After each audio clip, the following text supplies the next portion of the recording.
Hey everybody, welcome to another edition of Hangout Conversations. Matt Rappaport with you again, episode 2 in 2013, but episode 50, 60 something.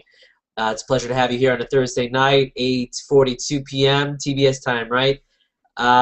We had a great guest last week, Angie Person of Interest, I like to call her, from Vegas. She's up, youtube.com/Hangout Conversations. Great guest tonight.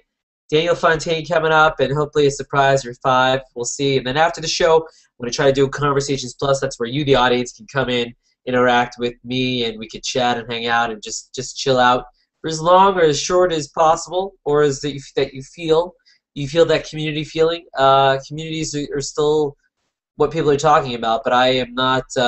I actually went and I joined a bunch, probably as many as I could. I typed in words and I hit join to see what the experience would be like. And I feel like now I'm getting more content, but I'm also posting out to these communities. So I don't really know. What do you guys think about communities? I still don't know what people think.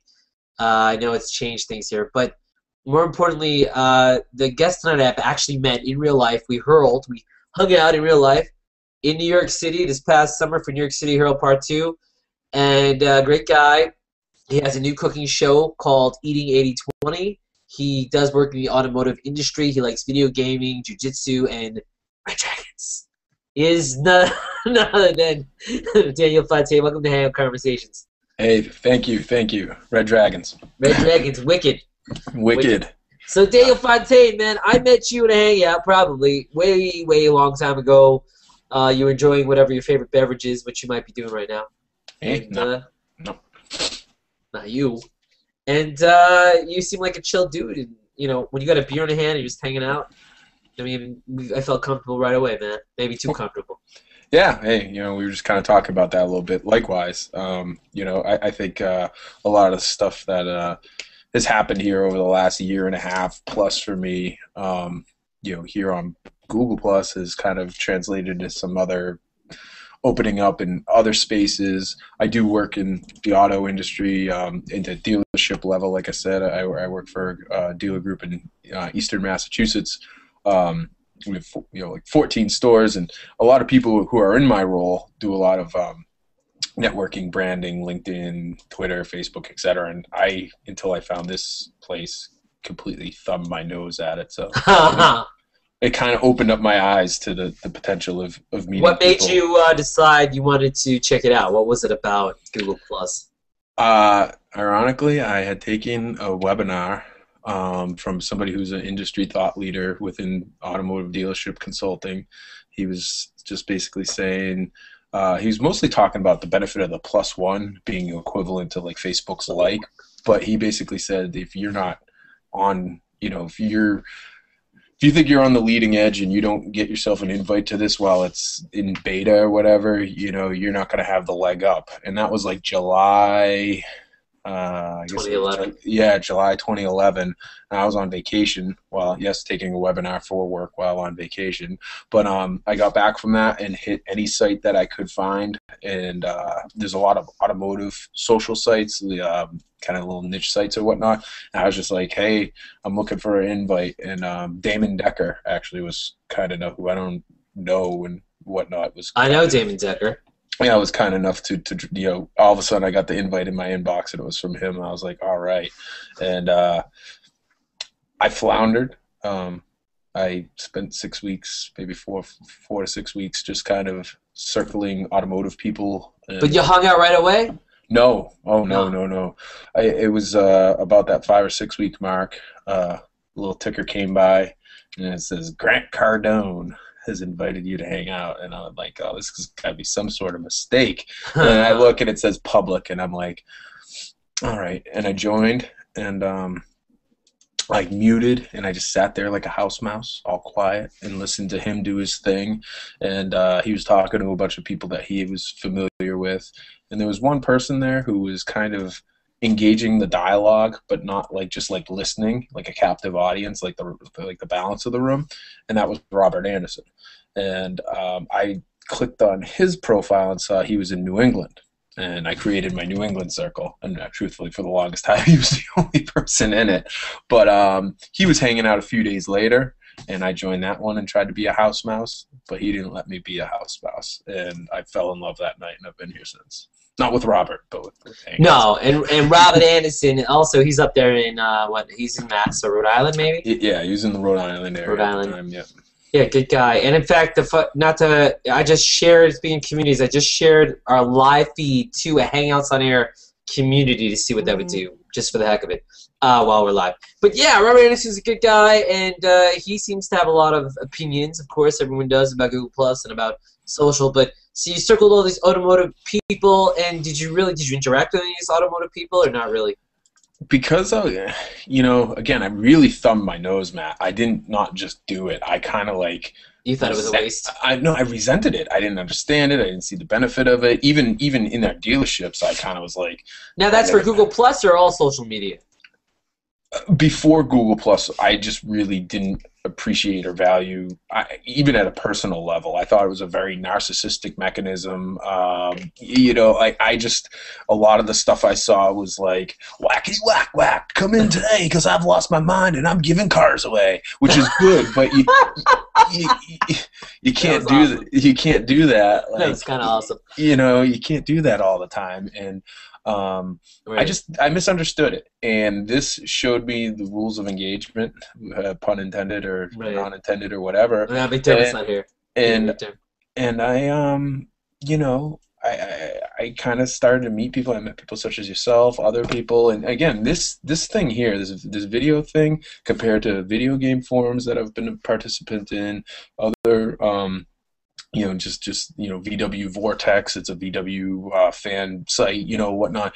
This personalizes the social experience in a different way, and that's what kept me around. Mm-hmm. Truthfully, You're popular.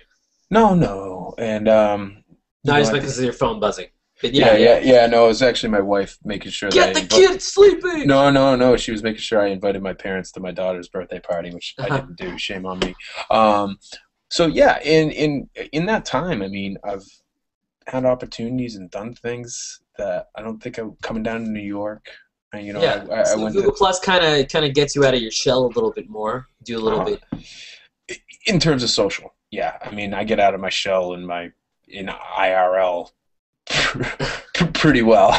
Did you ever think you were going to abbreviate? You say IRL, like, does that sound weird? Did you ever think actually, we did use some. Unfortunately, I've kind of alienated them, and I do feel bad about it in a lot of ways. But I was a big PlayStation 3 video gamer, and I was a leader and kind of co-owner of a site, of a site, 33rd Brigade, 33rdbrigadeclan.com, and we had people from the 33rd that didn't really know each other, but other than in-game, who attended one of our other leaders' weddings when he got married. Like 6 guys came in as far away as like Canada, Florida, and I wasn't able to attend, but I would have liked to, and we kind of were throwing around that terminology on the heels when all the photos were coming out of that event. So it happens. It's like a tweet up or what have you. But it is, but I almost feel like what we did, and it goes, I mean, I don't really know the gamers and the tweet ups as well as you do, but as far as like a hurl, a hangout in real life, a lot of people are like, "Oh, what you're doing, a hurl." That's like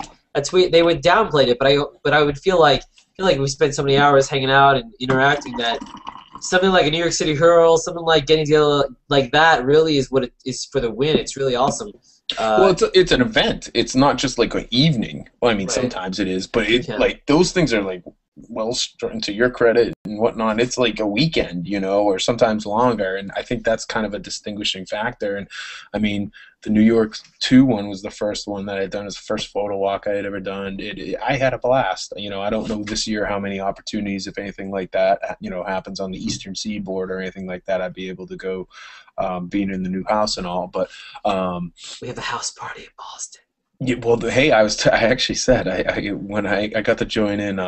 I sat in when Ryan played in the DC office, and I kind of chatted at the end, or I even asked him maybe like, "Hey, what's it going to take to get you up to Boston?" And I kind of said, once I move, I got enough space up here. I might need to coordinate a little event. It's just I'm not in the city. I'm like 50 minutes outside of Ryan's like, "Give me a bed and a meal and a bus ticket." Yeah. I mean, something musician like. I got plenty of connections in and around Worcester and Boston. Not so much, unfortunately. Worcester, the second largest city in the state, isn't. You can do the tourist thing in it in about 45 minutes. So. Fenway, if you get over there. No, well, that's Boston. That's Boston. Worcester's a bit. I love Worcester. It's been very good to me years ago. I love saying Worcester. When I was, had my band and things like that. We. So wait, you had a band? So you were what? Were you a guitar player or what? Singer, right? Yeah, I was a vocalist. Vocalist. Punk, ska. Do you have any original stuff? Oh yeah. We're on new MySpace. Can I get a little 5-second acapella or no? No, because I didn't sing. Oh. I was. You screamed. I didn't scream. I was just like a vocalist. I never did like the me. So when you say vocalist, you mean you didn't really sing? You just kind of like you spoke? No, I did something with my voice, but it wasn't traditional singing. It was. It would hurt the sound of the hangout, but I'm trying to think of. I'd be like, "This, that's what I am. Yeah, dance, that's what I do." That was kind of that was good. I like that. That was kind of. Don't you look cross at me, or I'll go buck wild on you. That was kind of the. It's not really singing. It was cool though. That was kind of cool. It does. Yeah, it reminds me of a little punkish. That's cool. So you've been hanging out, you've been around. New York City Hall was fun, and you're venturing into your own show. Oh yeah, being 80/20, and you're inspired by a lot of hangouts on air, especially and then Larry Fortney, who cooks, inspired you somewhat maybe. Yeah. To get your own show going. Well, in and around the time I hopped on Plus, I had a personal vendor friend that I have a long-standing relationship with kind of tell me, and like, even before I got involved with anything here, you got to put yourself out there. There's people in your industry who are just, doing that personal branding thing. Do something. So I started my own website, and I blog about Brazilian Jiu-Jitsu, a little bit of food, a little technology. Once I got here, a little bit social, and I'd put recipes on there, and I'd share them incrementally with Larry, knowing that Larry, the Caribbean chef. Yeah, in Hangouts and stuff. And when I made the switch to a largely vegetarian, plant-based, whatever you want to call it, diet in July, I tried to make my own vegetarian hamburger substitute, and I did a pretty thorough blog thing about it, and I shared it with him. And like a week later, he was kind enough in a hangout to be like, "Hey, would you like to be on my show and make those?" And I like to cook. I'm a long time. Been cooking since I was about 10. I don't cook like yesterday. Yeah, I don't cook like traditionally. I just kind of like see what I have and you hope it dabble goes together. Yeah. So I did it, and it was fun. And he asked me to come back on a subsequent show, and I did. And cool. Then he said, "Hey, would you like to do your own thing?" And I really like it. I'm an entertainer at heart. I mean, I acted when I was in college. I've been in a few small local independent films. Obviously, I was in the band. I got that bug in me. But hey, just out of curiosity, do you remember any roles you played in college that you were fond of, or plays? Yeah, I did. I got to play Elvis in Steve Martin's Picasso at La Pena. Oh, I love that show. Sweet. And that was a silver lining in the theater realm, just to get to do that Elvis thing and kind of. So you had the whole outfit and the sideburns and Yeah. Uh-huh. And, a little bit of that, and I forget that I couldn't do the lines and stuff, but there's a part where he's like talking about the stars in the sky, and I just remember kind of doing the little like waggle with the hand, like oh. Doesn't he jump? Doesn't he like show up at the end of the play? Yeah, it's at the end. He comes up. Well, in this case, I kind of like rose up through like kind of like a like Graceland. Yeah. But and then I have a producer friend who was went to the same high school as me, who's a longtime friend who was in Los Angeles a little bit after she got out of school. She ended up coming back home and was like, "I'm gonna kind of movie making, and rather than dealing with like all the hustle and bustle and the fight, kind of do it in New England." And she's done. Well, New England's got beautiful landscapes to shoot. I mean, especially in the season. Well, we were shooting in October 2001 for the first thing that she had me do was I was playing like a lackey cameraman for basically an aspiring news reporter who would do it for the local public access, but she took it like really, really seriously. And we were shooting on a reservoir in October 2001. and we almost got arrested because Wow. we didn't have permits, we didn't have anything, and she's And up. nobody does. I mean, Well, it was on the heels of right, 9/11, and it right. was one of those things where they saw us near a body of water. We had the cases, like the equipment cases that are these silver, Right, they got whatever. scared. Yeah, yeah, totally. Some jogger or something saw us and called, and she went up and kind of was like talking to him, and she's like pointing down the hill, like keep shooting, Right, trying to right. get footage shot while she's like, oh, we didn't know. Don't stop. But Plead innocent. and then probably in the mid 2000s they did a kind of a kids film. It was had some adult humor in it, but it was basically kids go out to Vegas. Not kids, adults go out. Whatever, late I don't know, early 20s go out to Vegas, lose a bunch of money to like a bad guy, mob guy, whatever. Right, Come back home to get a baseball collection with like a what is it, Honus Wagner, whatever. I'm not a baseball card guy, whatever it is. And right. and the dad sold the whole collection at a yard sale for like beer money. And so while they're there, they go to check out the younger brother's ball game, and he makes a bet with one of the other guys, like one of the other townies that he knew from high school, and he wins. And they go, hey, you know what? Nobody's ever done this, and they create a sports betting racket on all of the town sports, from basketball to t-ball to little league to everything. Right. And I end up playing the bookie, and I run books out of an ice cream truck. So I like roll into the scene, and I like kids are coming up and going, can I have an ice cream pop? And I'm like, get out of here, kid. And the mom comes up, she's like, I'd like 500 on the Right. whatever. But I don't know. Are these movies that are on YouTube? Are they up? Are they done? Oh yeah, they're done. Are they online somewhere? No, I think they're on DVD. Oh, that would be cool to see Yeah, other one trailers. was on- Even trailers, or Yeah, there's trailers. Yeah, there's never knew about trailers. that. See, I didn't even know that about you, Fontaine. Well, That's what the show's all about. Yeah, exactly. I figured it'd be an opportunity to Good time and tell me. Yeah, I mean, I knew you did. I think you told me about the band, but not to that degree. And yeah. so cool. And so the automotive industry, you enjoy cars. You have a love for cars, passion, or like what is your? What's the deal? I enjoy what I do. One of my taglines on Plus is automotive anomaly, which is kind of a douchebaggy kind of thing and whatever. But I say it because, yeah. I say it only because I've only worked for the organization I work for, and other than people who are like kind of born into a family that kind of runs dealerships, there's a lot of bouncing around that happens in the automotive dealership world. People move around a lot. It's just a natural byproduct of the business. And I started there in 2001, and I've been there since, and they've been very good to me. I like to think I've been very good to them. They've created 2 positions for me over the years. I've been able to grow within the company. And you work in the same where you work. There are salesmen selling cars, no or no? yeah. Basically my role is like, my title, if you will, is e-commerce director, and I work on making sure our web presence is up to speed. I Social media guy, kind of.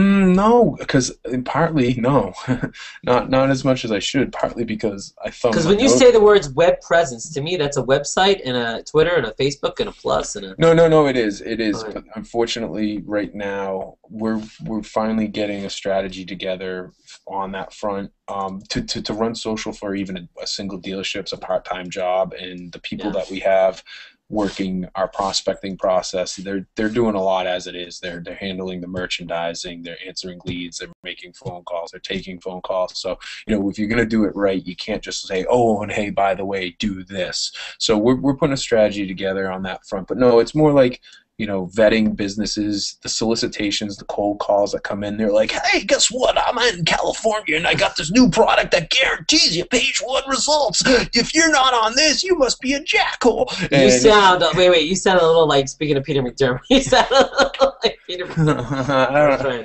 But and there's a lot of smoke and mirrors, and part of the thing is a lot of the rank and file in certain dealerships can be more paper and pencil generation than they are computers in the classroom, and I help bridge that gap. I like if somebody comes to me and and says they got the product that can split the atom and slices and dices and juliennes and all that stuff, I can call BS on it, you know, and from time to time I do. And then sometimes I'll say, you know, here's a product that I think can make an impact in this capacity. Can we give it a try? And we'll put it into 1 or 2 stores and see if it can, you know, make a difference. But it's important. I mean, you know, the internet's the cornerstone of all retail, and you know, obviously it's had a tremendous impact on all retail, but particularly with the automotive industry, which kind of had a bad rap through the 60s, 70s, 80s, and stuff like that. It gave the people. I heard there was a bailout. Yeah, no, I'm not even talking about that. I'm talking about, like, you know, people going in and not knowing, and just the misrepresentation of, you know, let's face it, you know, used car salesmen or, you know, anything like that. They're not exactly known to be. Our reputation is greatly improved, but that's kind of partly a byproduct of the influence of the internet and people's buying decisions. You've embraced Google Plus. You've embraced the internet, and I think that you know, what I'd like to do, and I think more people are going to do this, is try to use not just Google Plus, but this Hangout broadcasting format. And so when you talk about your automotive dealership, the first thing I think of is, hey, we're broadcasting on the showroom floor. Hey, we're in each car. We're talking about, we're inside the car with the broadcasting. We did that in Vegas with a Ram truck, and just to do test drives around the city. You know, there's so many doing dashboard cams and attach all the technology. Do you see it going that way? I think, you know, people as a whole who browse the web we're programmed at this point to press the transparent play button, you know. Yeah. And video is huge. There's a lot of people. Ken Beam is a guy down in New Jersey, works for Volkswagen for years now, has done really, really energetic, well executed just walk around videos. A lot of times people will take their phone or their flip cam or whatever, and they're shaking and they walk around the car and you hear the wind blowing and whatnot. He really produces them well. He's full of energy. He's like, hey, here we go, we got a 2000 blah Beetle. And then all of a sudden he's like, let's take it for a ride. Next thing you know, over the shoulder cam, he's like, okay, well, and he does a really remarkable job, and he gets views, and it gets traction for his store, and I really admire his efforts over the years. I haven't had the bandwidth necessarily to be that, like, FaceTime guy. Damn it. But I think Hangouts, I mean, back in February, I had the opportunity with to do a product presentation, you know, through the website via a Hangout, and it went really, really well. It happened to be with Steve Garfield, and he kind of was like, you know, he's like, hey, I feel, you know, pretty quickly, he's like, you know, it's weird. He's like, you know, we only emailed, yet here we are talking 5 minutes in. I kind of feel like, you know, I know you. And a big part of the sales mechanism is trust. And, you know, again, we were talking about trust. And I think something when you could see the person and you could be like, whoa, I'm being crazy, I'm Dan Fontaine, or right. I'm Crazy Rappaport. Yeah, Crazy Rappaport. You know, there's a component to that really resonates well and establishes that trust. And unfortunately, you know, the way, you know, Steve was looking to get his car configured, he came in actually not too long ago, and it's a car that doesn't come off the line in the configuration that he wants it. But I think for the people who embrace this type of thing, this video, whether they're on Skype or whether they're, you know, just video chatting elsewhere, I think, you know, text chat converts about 1% of site visits. And I think that, you know, and traditionally some of those conversions to somebody inquiring about any product wouldn't happen in a different, you know, they're not going to send an email, they're not going to necessarily pick up the phone. And I think that video is probably less than that, but still, I'd rather have an opportunity than miss an opportunity.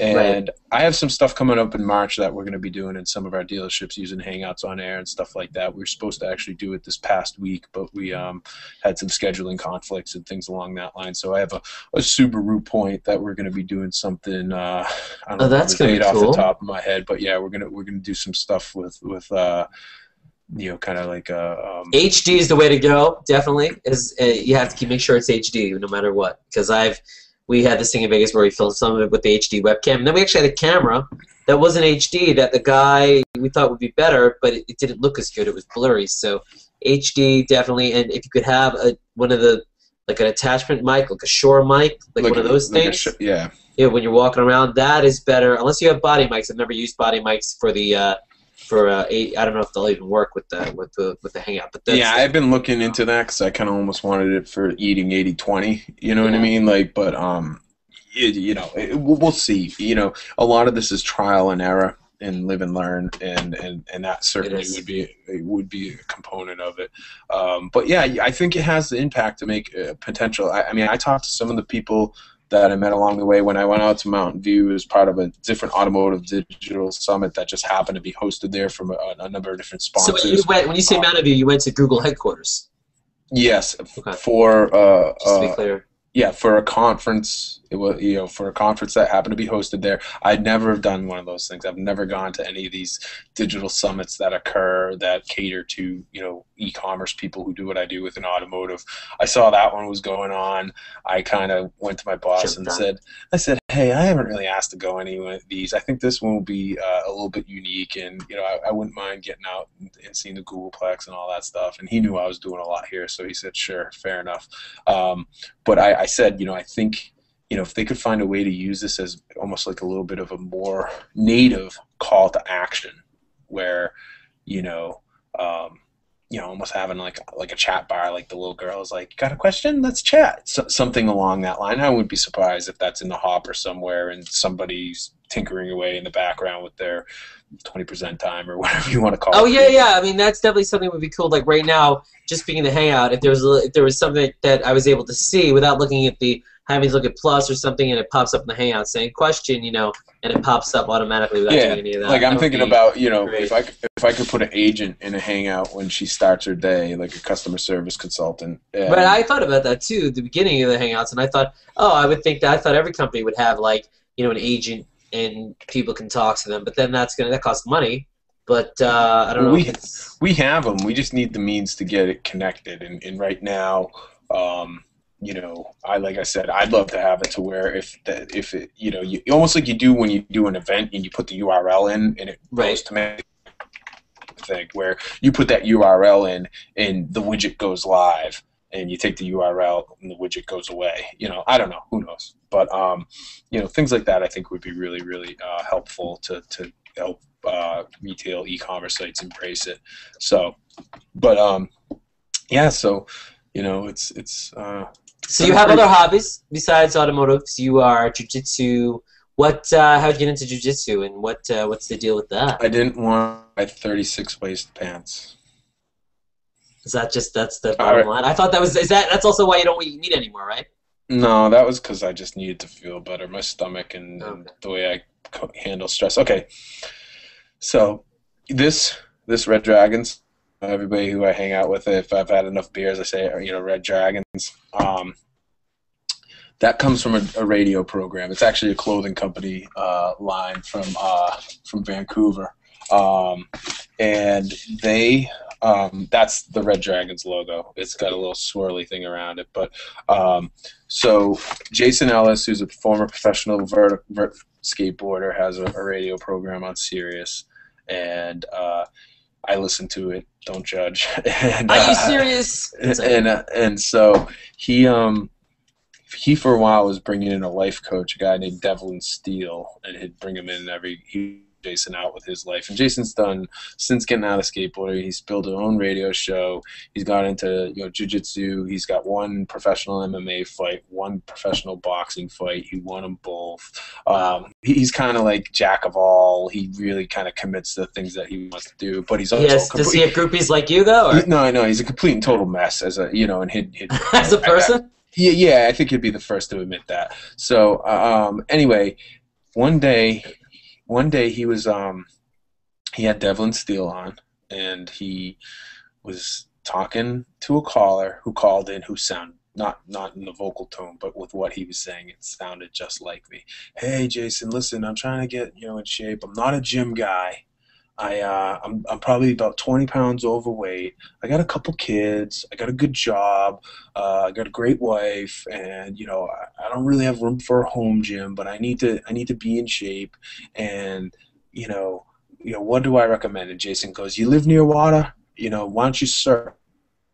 It's an activity. It's working out. It's a core exercise. But he's like, no, I don't live near water. He's like, how about boxing? You do some boxing. You do some. Hey Heather, you do some of that.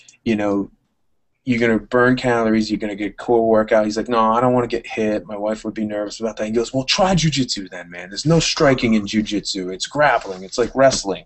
And it really resonated with me. And that was like November, I don't know, 3 years ago now, I guess. And, or 3 years ago. And it worked, right? A week later was coming back from a ski trip, and I was on my Palm Pre Googling like my city in BJJ, and I tried it at 2 different academies a week later, and I've been training since. I actually was just fortunate enough to earn my blue belt finally after 3 years, and a lot of hard work went into that. So and you're wearing blue.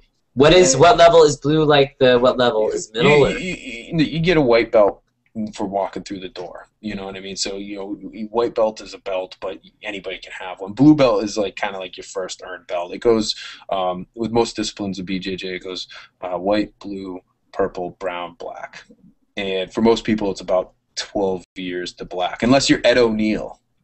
Ed O'Neill, as Al in Bundy. Like, what, really? He does jiu-jitsu? Al Bundy. Wait, Al Bundy is a jiu-jitsu master. It took him 16. It took 16 years, and he earned his black belt under Gracie. Yeah.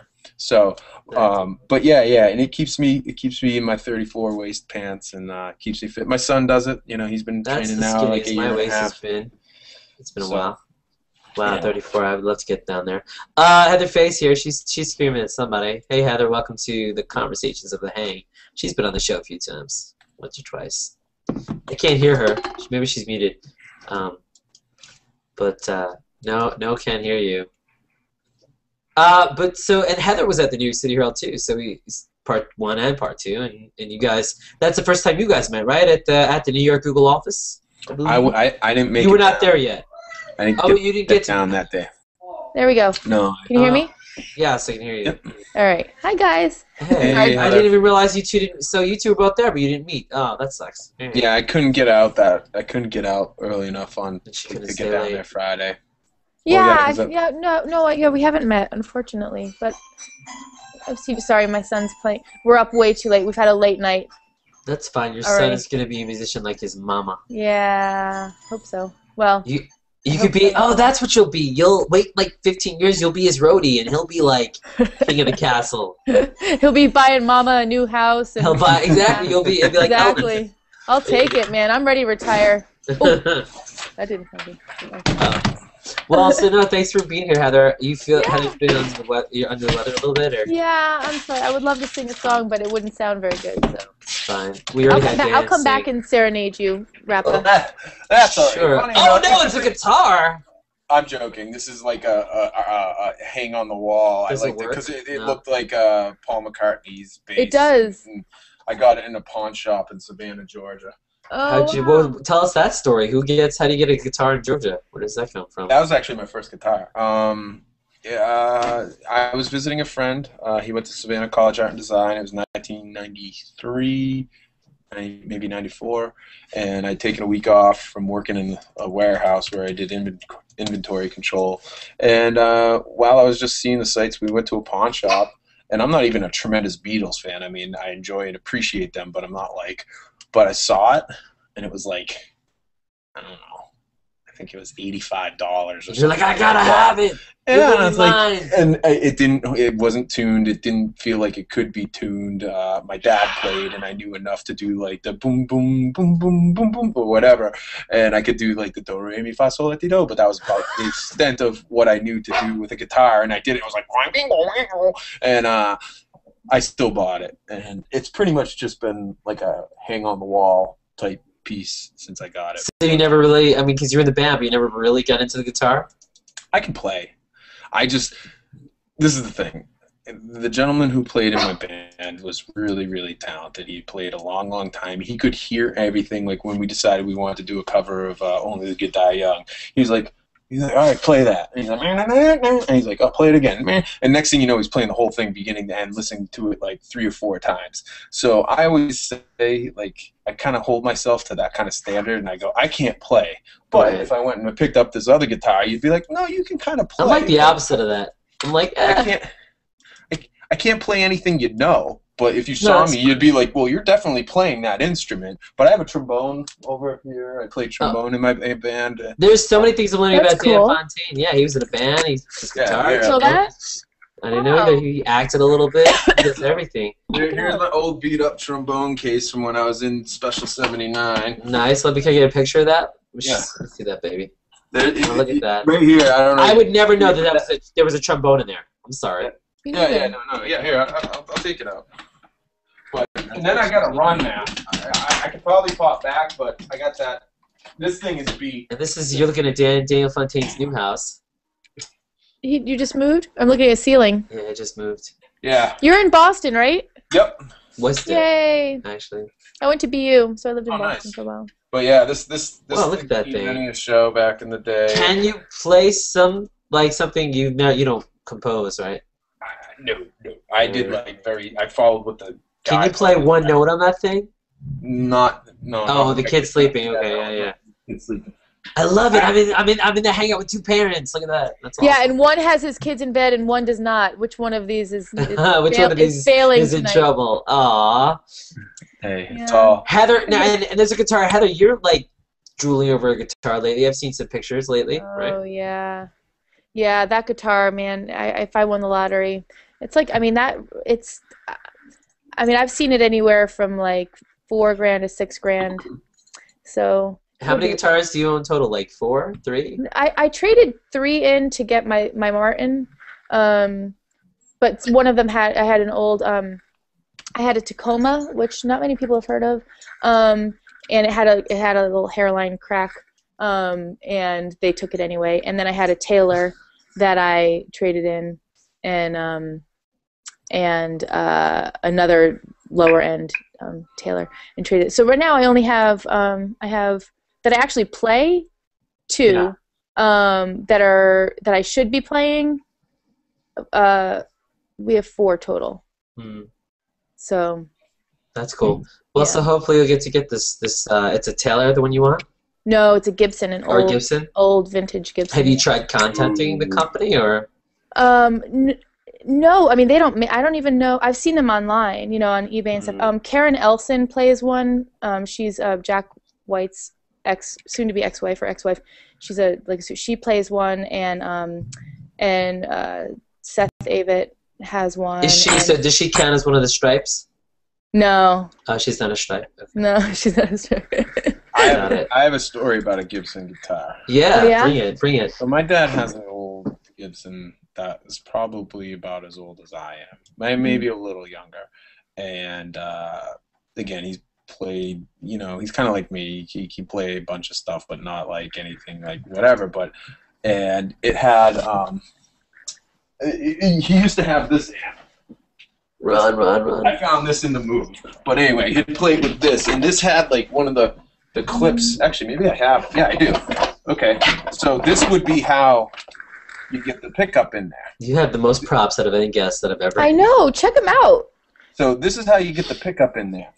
So I was about 13 or 14, and I wanted to like, it was an acoustic guitar, beautiful acoustic guitar.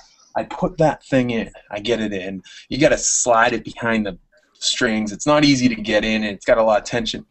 So I'm playing his guitar, and I shouldn't really probably be touching it even. He gets home early. I panic.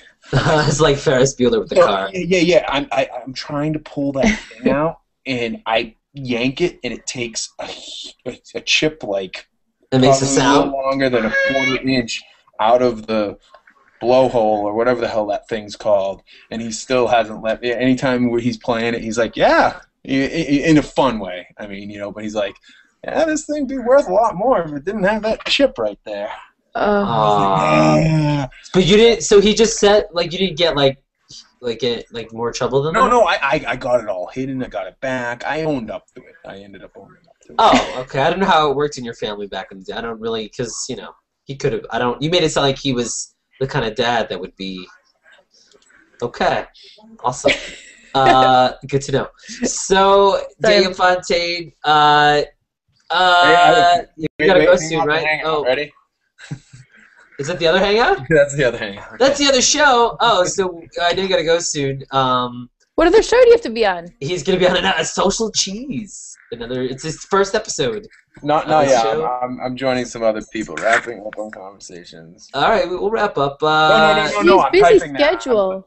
I'm typing that. He's a popular dude, man. No, I inadvertently double booked tonight, and I feel terrible. No, it's fine. It's all good. But if you're picking, this is like I'm probably only I'm gonna be here like 10 whatever minutes. Yeah, whatever it is. I want to come back and drink, Matt, and then you get the real stories. Man, I need a drink. Oh man. Well, Dan's got some beer. I can start telling you about the seedy underbelly of Worcester, Massachusetts, if you know what I mean, Mike. Well, what I think I'll do is we'll go another 10, 15 minutes. I'll wrap up, and then I'll do I'll let everybody in, and you could tell the whole world then. All right, that's cool. What are you drinking now? Ginger ale. Oh. No, I'm joking. It's beer. Oh. I'm drinking Snapple. See, that's what normally I can't drink because I'm playing, and I can't, even if I have a sip of like alcohol and try to play, I mess up. How do people do it though? So I mean, like, no. Ryan has the beer sitting up there, right, the whole time. If it was me, I'd be like, into the all over the place. I can't do it. I cannot drink and play. That was if I was Ryan Van Sickle throwing up. Yeah. But people, I mean, like you watch, like Kings of Leon, like you hear their stories, like where they drink 4 bottles of wine and then go on shoot heroin, cocaine, and all it's that like, stuff. yeah. I mean, think about. I have no idea how maybe they know something I don't. Maybe I've never really tried it, like gone over the edge of like being really drunk. Well, I would think the singing is the hard part, right? I think like the good. No, it's playing guitar. But once it's in your blood. Yeah, no. What? Yeah. Once you've been doing it for like 20 years and it's in your blood. Yeah, I guess I'm not going to start now. Yeah.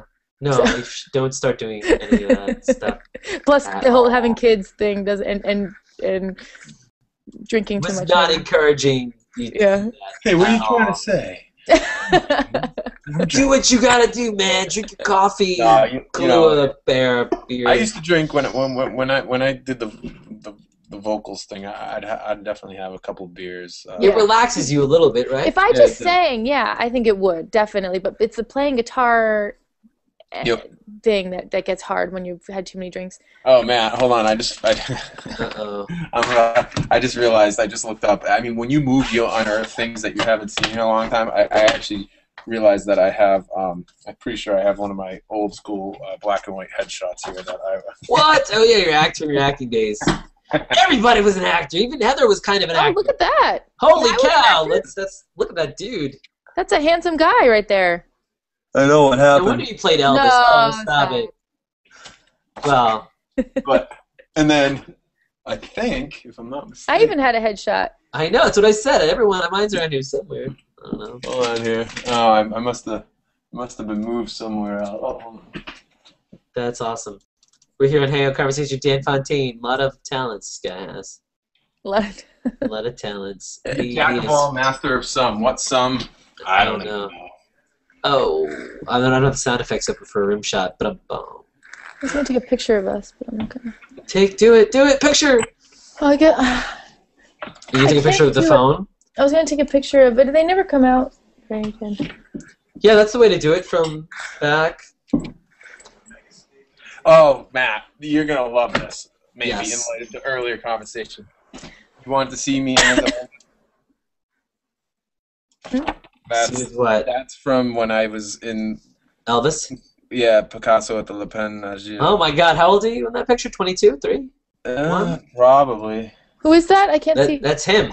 Who else is in there? Oh, it's two people. Just random people. Oh, I did Steve Martin's Picasso. The play, at the Pine. Yeah, whatever. I can never pronounce it, even though I was in it. It's so funny. Everything ties back together. You know, it's that we were just in Vegas and we interviewed the guy playing the Elvis impersonator, and you're telling me you were Elvis, and thank you very much. These are just. Who was Heather? Were you the Elvis fan more so than Ryan was? No. Who was? No. Forgot who was. I don't know. I know Brian. Ryan would not cover Viva Las Vegas, even though everyone does it in Las Vegas anyway. Right. Even at the end of the Taylor Hicks show, he did the whole show. He walked out to change into like one of his merchandise shirts, and when he came back on, his encore was Viva Las Vegas. So. Interesting. All right. I'm going to, if you want, I'll hang just in case this goes really quick, and I can just mute this one and just slide If this you on want, before you go, Dan, well, I was thinking that we'll also wrap up and start a new one. That way, if people do Okay. want to watch this, it'll be shorter. I'm fine with that. Yeah. So is this guy. And that guy is, yeah. So is that guy. That guy is handsome. He is a handsome man. Him- Not as handsome you can as imagine his maybe that one too. counterpart. Yeah, that's a kid. That's a kid. Hey, so before we wrap up real quick, do you guys have, I guess, communities are the new thing? I know Heather has a community, and Fontaine, I don't know how active you guys have been. What are your feelings so far about communities? I posted today about it. Blessing and a curse. Notifications jacked up. I think that it's compartmentalized things a little bit. I think that's a blessing and a curse. And I think that it's brought, maybe for the new user experience, it can, if they know to try them and go find them, it can bring people more oriented together. But it's a crapshoot, right? Use search, just using search before to be like fly fishing and find a bunch of people and just randomly circle them without them saying I'm willing to reciprocate in some capacity. If they're in a community, they're more likely to reciprocate than if you're just like, oh, here's a guy that likes fly fishing. I'm gonna creep him out and circle him, kind of thing. But, I apologize, guys. I do need to run. Yeah, go enjoy. Thank you, Daniel Fontaine. You were awesome. Eating8020.com. Yes. On Twitter, Facebook, everywhere else under the sun. And what day are you on? What day of the week? Every other Tuesday, and so I'll be up on February 5th, I think is the date. But Matthew, I appreciate it. I got a lot of love and respect for everything you do for the community. Heather, love your music. Thank you. Thanks for being here. I'm glad we had a chance to hang for a minute. I have to hang out hop here. Yeah, hang out, and then I'll invite you into the next one. All right, excellent, Matt. Thank you. Eating 8020, Daniel Fontaine. See ya. Cheers. And we'll wrap up. Dragons. Red Dragons. That's his little thing. So we'll wrap up soon too, Heather. But so you have I have a couple of communities. You have the Musician's Heart, Heather's Hearts. Heather's right? Hearts, and I have the G Plus Musicians Open Mic. Now, those are ones that you own, or you moderate with people? Yeah, or? Own. Well, Okay. I mean, I guess started, right?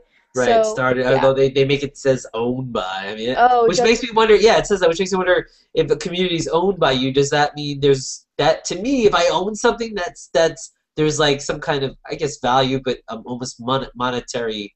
I mean, I don't own, I don't know, it's weird. But anyway, so what has your experience been like, though, with I mean, it's good. The G Plus Open Mic has been great. It's been really, like, I need to get another moderator in there just to Yeah, and how does one do that?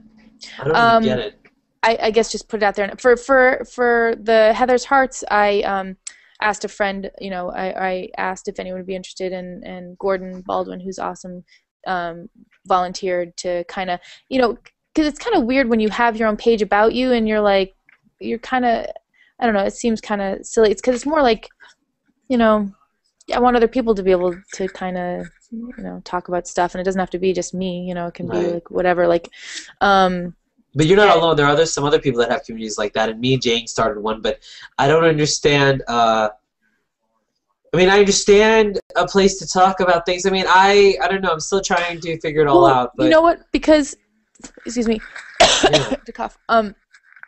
I think honestly, since they made it possible to post in the community and not on your stream, not on your stream, not on your page. Private, yeah. I think that's been really cool, because then you can really truly share stuff that's unique just to the community, and if people, you know what I mean, that I like, because like I'll do certain things, like I might share pictures over there, or share a song, or do a contest or something over there that.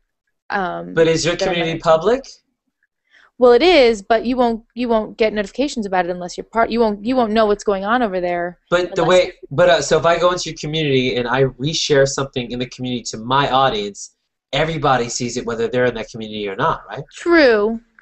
So in a sense, that's why it gets confusing, because you're and I did think I was like, should I do it private or should I do it public? And it's also new. It's like trying to figure, just you kind of. Well, I did start a private one as well, just to see what it would be like. I invited just a handful of people. I didn't know how many I would invite. Yeah. And it's all. I mean, I feel like no one's posting there. It's just me going like, yeah. Hey, here's a thing. Here's the thing. And a few people commented. I was like, all right, it's not really a place to hang out.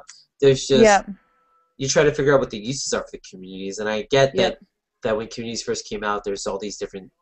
And they must have been in beta or testing because Star Wars, like, I think they released like 10 or 15 right away, and Star Wars was one of them that already had, like, all those communities already had a bunch of people in them on day. I mean, I don't remember day one because I was in Vegas, so I don't really know.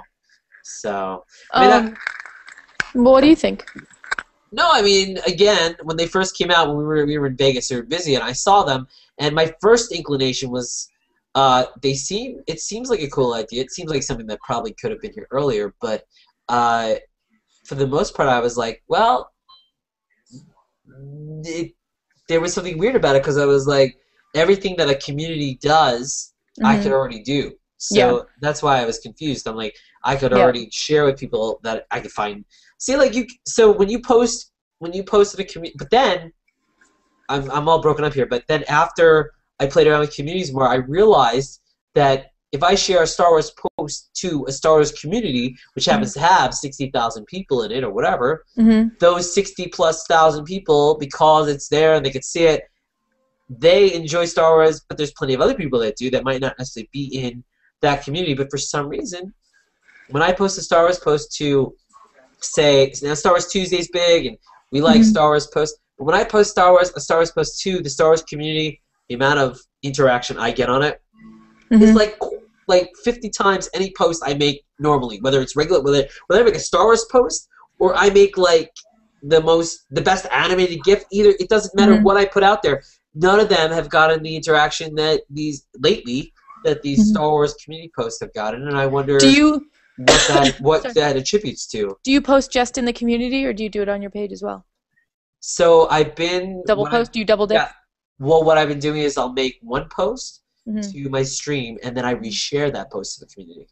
Gotcha. So I don't have to make two. Oh, that makes sense. I didn't think you could. Yeah, that's a good. Yeah, but then it says you reshared your own post. But either way, I mean, I do that, and then also what I do is I was going through old stuff, and old, it means it could be a week, could be a year, and so that's the idea. A lot of people will reshare their stuff. Let's say I share something at night, and then I've seen people do the night and morning, like, oh, resharing this for the daytime people or whatever they're saying. Once. Right. So or instead, a couple times, but not once. I mean, I get that. It's annoying that you have to do that. I don't necessarily do that. But what I will do is, like, if I type in my name in Star Wars, there's like a bazillion posts, and I go, hey, look, I'll just share one of these bazillion posts to Star Wars community, because chances are none of them know me.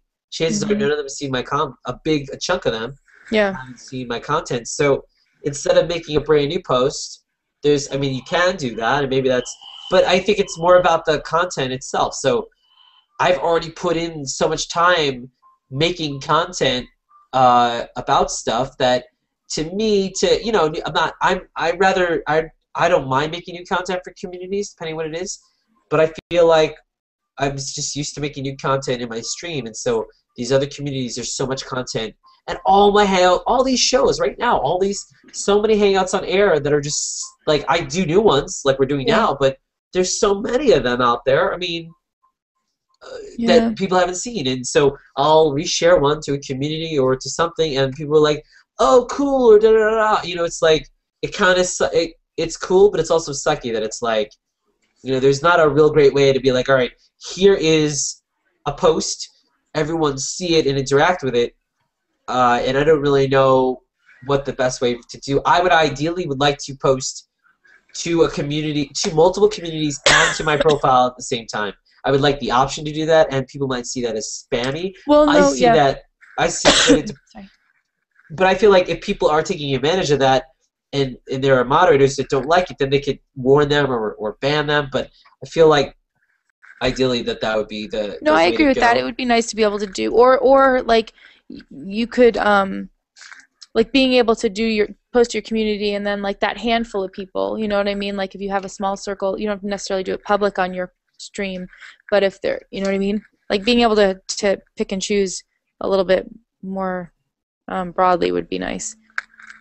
And the big thing too is that people talk about how they might be passive, and passive is fine, but I think that I mean, over time it's one thing, but I think a lot of people think I keep posting X and no one's plussing it or sharing or interacting, so people don't like it. But that's not necessarily the case. There's a lot of people that will look at your stuff and enjoy your stuff, and they just don't interact with it. And there's no way for you to know that. And so by people interacting with it, you get a little bit of feedback in the sense that you're like, oh, okay. A lot of people, I will post anything, anywhere, at any time for the most part.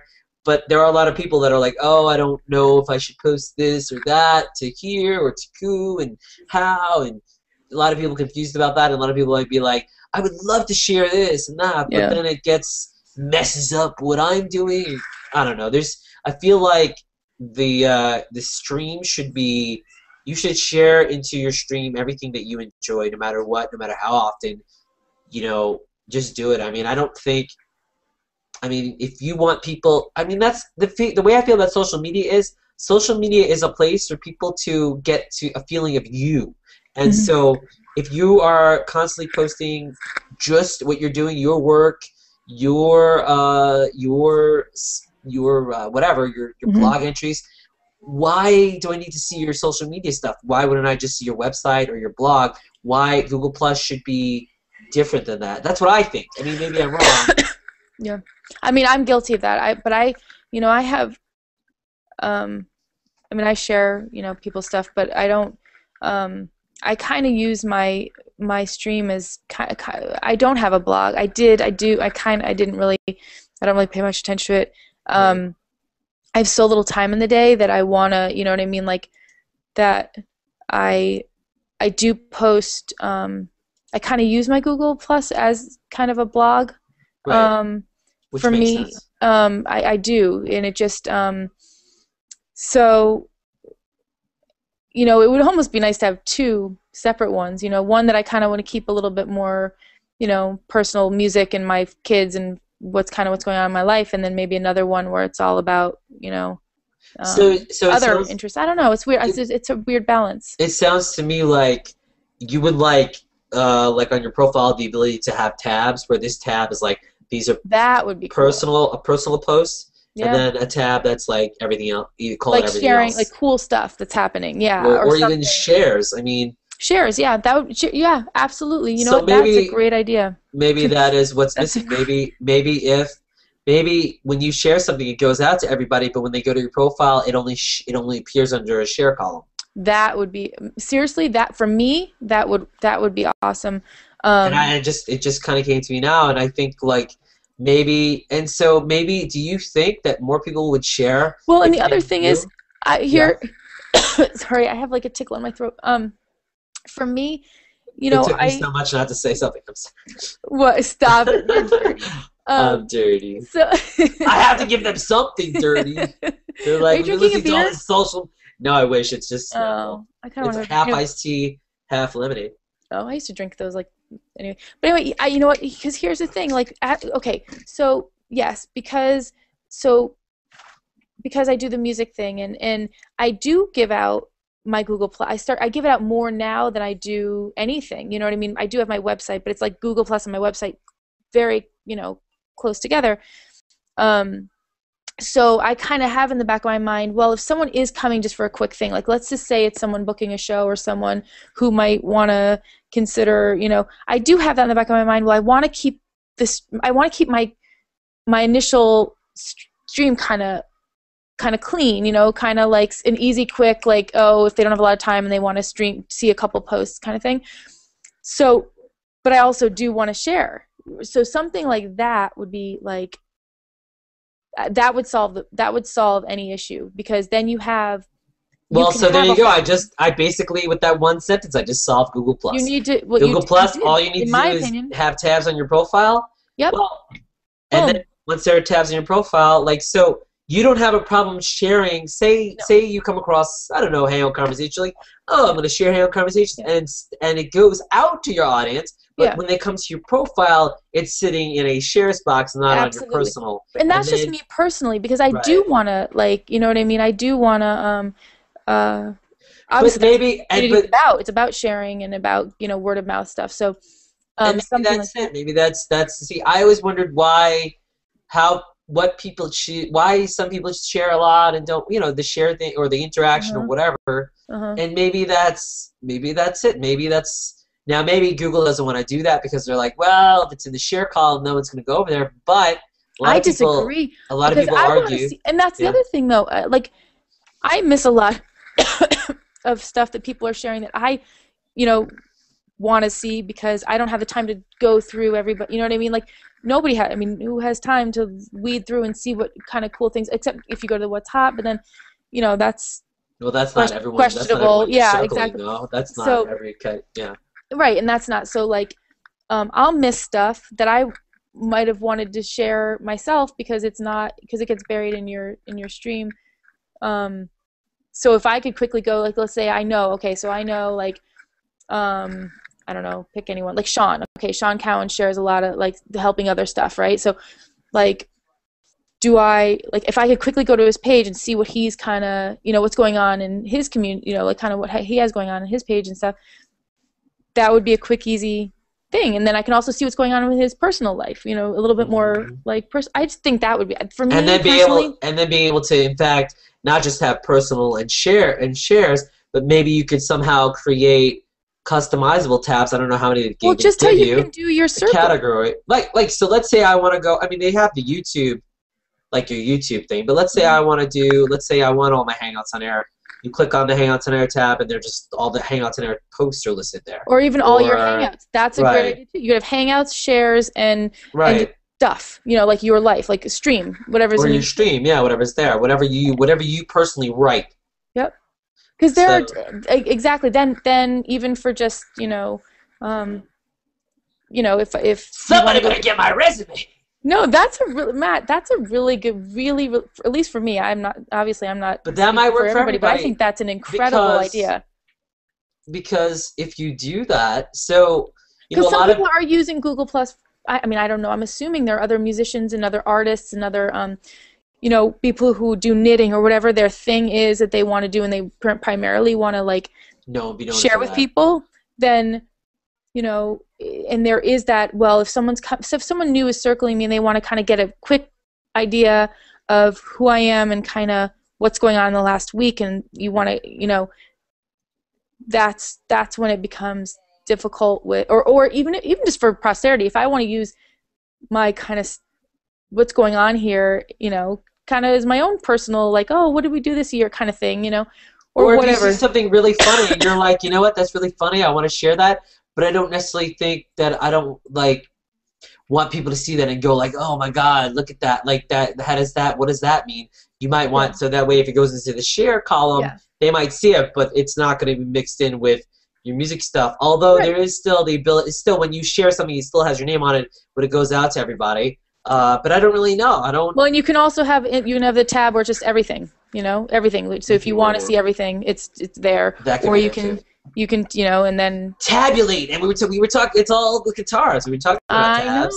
I know. Tabulate, baby. So that would, and then maybe there could be a tab for communities too. All your community posts. Well, and also here's the other thing. That's a good too. And also there are some things like, maybe you want to keep up longer. Like if I share something that someone's done, maybe I don't want it to just get lost in the stream of share. Yeah, like maybe I do want to leave it there for a little bit longer so that, like, people see it when they visit. Which is kind of like a Twitter thing, yeah.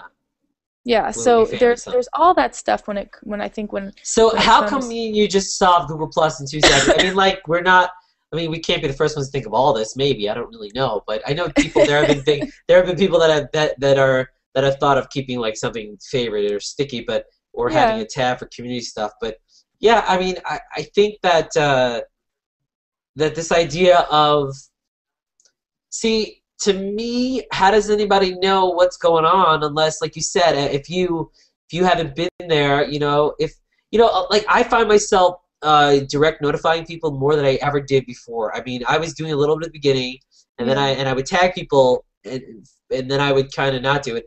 And then lately I've been doing it more because I feel like people don't see stuff. And I never know what they want to see. But, there have been so many times that, and maybe you've gotten this too, where people leave a comment and they're like, if you hadn't shared this with me, I would have never seen this. Yeah, it's been happening a lot more. Yeah.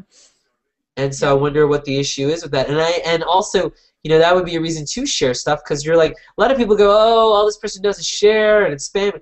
I mean, I don't get that. I don't know anybody that just reshares everything. I'm sure they exist, but I have circled 5,000 people, but I don't necessarily haven't seen them. But so So maybe that would help. And I don't, as a Google Plus user, you want everything to be cool and work and figure it all out. But the more they add, the less time you have to that. dive Yeah, into that is, it. and that is, yeah, that does make it. I mean, do you feel like when communities came along, the reason why I didn't want to embrace them, because I was like, I have this following, and I'm posting in it, and for me to take time away from that to go interact in these communities seems, I don't know, maybe a betrayal or or something, or like, now I'm posting, and a lot of people are like, oh, I can't find where people are posting now, and people have there's so many private communities that will never, you can actually make a private community and have it not even be searchable. So like it doesn't even exist. So you could have like scary. They're a lot they're a lot. I don't know how many there are, but I've heard of them. And so you could literally there could be communities of like 2 people or 1,000 people or whatever privately doing it. But doing it.